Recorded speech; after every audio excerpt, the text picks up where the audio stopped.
In this tutorial, we will teach you how to create and email contact groups in Outlook. In Outlook 2010, the distribution list is renamed to Contact Group. This is the list that you will use to send out emails to your contacts.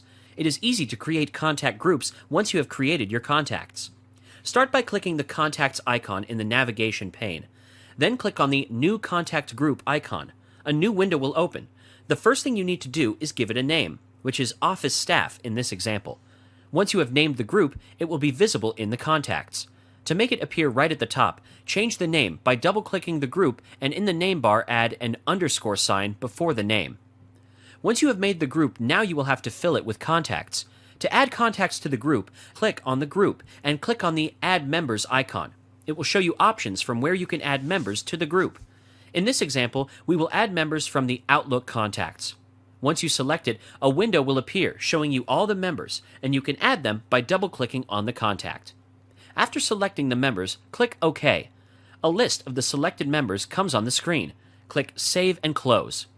You can, at any point in time, add a new member to the group, or a member can be deleted by selecting it and clicking the Remove Member icon. When you are done making the changes, click Save and Close. There are 4 ways in which you can send an email to a group in Outlook. The first one is by right-clicking on the group, going to Create, and selecting Email. You will notice that the To line is already filled with the group name.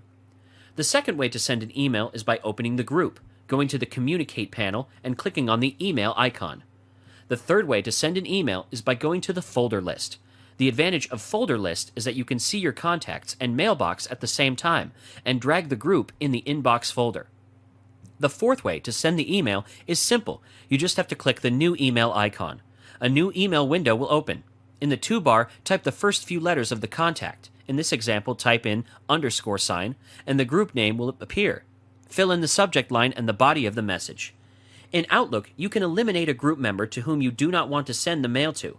To do this, press the plus sign that appears on top of the group name, and then click OK. You will see that all the group members' names will be shown, and you can now erase the one to whom you do not wish to send it to.